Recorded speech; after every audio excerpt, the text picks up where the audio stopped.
Okay, this is paid feeding assistant training course. This is video 5, and we're going to cover resident rights and elder abuse. So resident rights.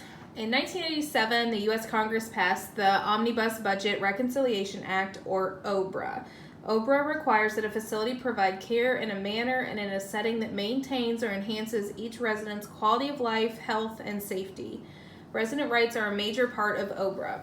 Nursing facility residents have rights under state and federal law. They have rights as any U.S. citizen does. Residents also have rights relating to their everyday lives and care in the facility. The facility must promote and protect their rights. The facility cannot interfere with the residents' rights. Some residents are incompetent or unable to exercise their own rights. In that case, a responsible party, a spouse or adult child, or legal representative does so for them. The facility must inform the resident of their responsible party of the resident's rights. They must be informed verbally and in writing. Such information is usually given at the time of admission. It should be given in the language that the resident uses and understands. So some of the resident rights, the number one thing I want to talk about is just because someone is in a nursing home does not mean they lose their rights. They have the same rights that they had when they were not in a nursing home, the same rights that every U.S. citizen has. But I want to talk specifically about the ones listed here. So refusing treatment. Residents have the right to refuse treatment. A resident who refuses or does not give consent for medical treatment cannot be given that medical treatment. The facility must find out what the resident is refusing and why.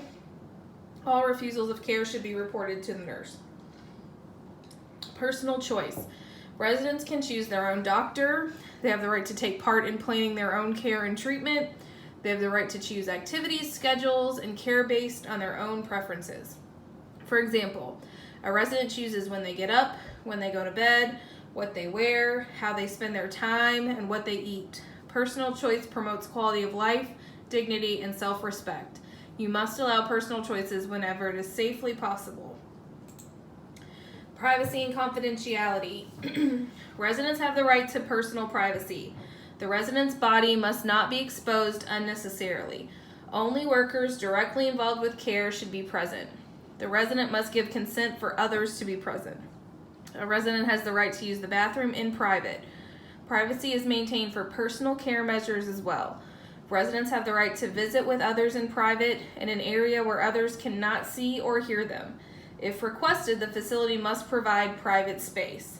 The right to visit in private also involves mail and telephone calls.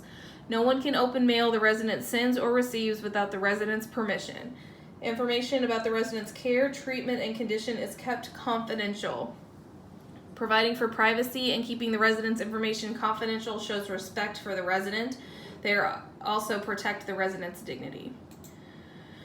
Disputes and grievances. Residents have the right to voice concerns, questions, and complaints about care or treatment. The facility must promptly try to correct the problem. No one can punish the resident in any way for voicing a grievance. So it's written into the resident rights for grievances an anti-retaliation policy. So just because someone complains doesn't mean you can retaliate against them. Work. The resident cannot be required to work in order to receive care, personal items, other things, or privileges. Residents are not required to perform services for the facility of any kind, but a resident may work if they want to. So some facilities have residents who maybe deliver the mail, or they want to do that and they've asked for something to do, they want to work.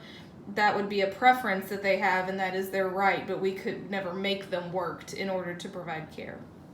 Participation in resident and family groups. Residents have the right to organize and participate in resident and family groups. Also, the resident's family has the right to meet with other families from the facility. These groups can discuss concerns and make suggestions for facility improvements. Residents also have the right to take part in social, religious, and community activities. They have the right to assistance in getting to and from activities of their choice. Care and security of personal possessions. Residents have the right to keep and use personal items. Available space and the health and safety of others affect the type of personal items allowed. Treat the resident's property with care and respect. Items may not appear valuable to you, but they have value and meaning to the resident. The facility must investigate reports of lost, stolen, or damaged items. Police assistance is sometimes needed. Protect yourself and the facility from being accused of stealing. Do not ever go through a resident's closet, drawers, purse, or other space without the resident's permission. Freedom from abuse, mistreatment, and neglect. Residents have the right to be free from verbal, physical, sexual, or mental abuse. No one can abuse, neglect, or mistreat a resident. This includes staff members, volunteers, and staff from other groups, other residents, family members, visitors, and legal guardians. Facilities must investigate suspected or reported cases of abuse. Facilities cannot employ individuals who have been found guilty of abuse, neglect, or mistreatment. Freedom from restraints. Residents have the right not to have body movements restricted. Restraining devices and certain drugs can restrict body movement. The facility must assess the resident and determine that the restraint is necessary to improve the resident's quality of life. Restraints cannot be used for discipline or for staff convenience. So you don't see restraints as often in facilities anymore, and typically what they are used for, if you do see them, is for positioning or helping them be more comfortable in their wheelchair, for example. But tying someone's wrists to the bed, nothing like that, that would be not allowed. Quality of life. Facilities must care for residents in a manner that promotes dignity and self-esteem. It must also promote physical, psychological, and emotional well-being. Protecting a resident's rights promotes quality of life and shows respect for the individual. Residents should be spoken to in a polite and courteous manner. Activities. Nursing facilities must provide activity programs that allow personal choice. They must promote physical, intellectual, social, spiritual, and emotional well-being. Elder abuse. So there are lots of different signs of elder abuse, and we'll go through those here. And these can happen out in the community before someone comes in to a nursing home, or you may see them in a nursing home. So living conditions are unsafe, unclean, or inadequate. Personal hygiene is lacking. The person is unclean or their clothes are dirty. Weight loss. The person shows signs of poor nutrition and inadequate fluid intake. Assistive devices are missing or broken. Glasses, hearing aids, dentures, cane, walker. Frequent injuries. Conditions behind the injuries are strange or seem impossible. Old and new injuries, so bruises, welts, scars, punctures.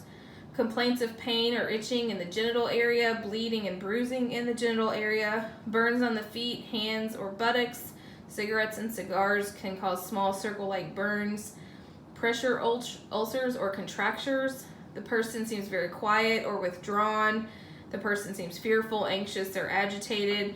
Or the person does not seem to want to talk or answer questions. So some of those are more obvious than others, but they are all signs that may indicate elder abuse. There's more. The person is restrained, or the person is locked in a certain area for long periods of time. The person cannot reach toilet facilities, food and water, and other necessary items. Private conversations are not allowed. The caregiver is present during all conversations. The person seems anxious to please the caregiver. Drugs are not taken properly. Drugs are not purchased, or too much or too little of the drug is taken. Visits to the emergency room may be frequent. This person may change doctors often, and some don't have a doctor at all. So reporting abuse. Abuse is the intentional mistreatment or harm of another person. Abuse is a crime, and it must be reported according to state law. Abuse has one or more of these features: willfully causing injury, unreasonable confinement of an individual, intimidation, so making the resident feel afraid by threatening or forcing, threatening of force of violence, punishment, depriving a resident of goods or services needed for physical, mental, or psychosocial well-being.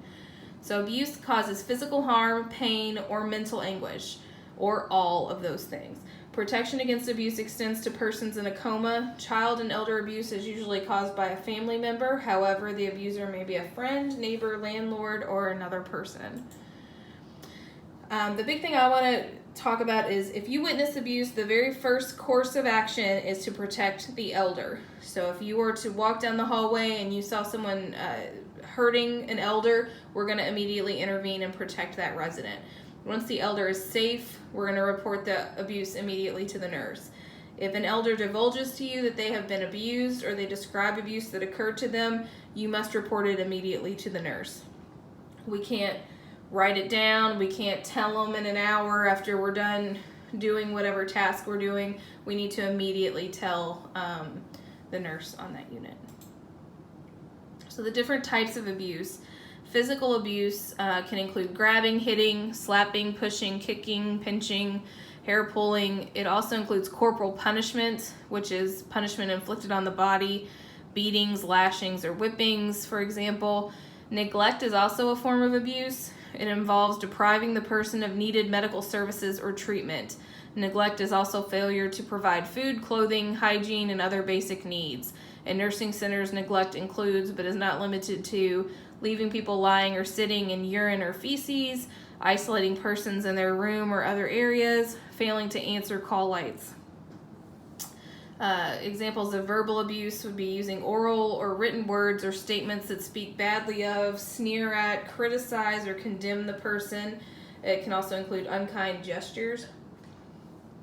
Involuntary seclusion would be confining a resident to a certain area. Older people have been locked in closets, basements, attics, other spaces.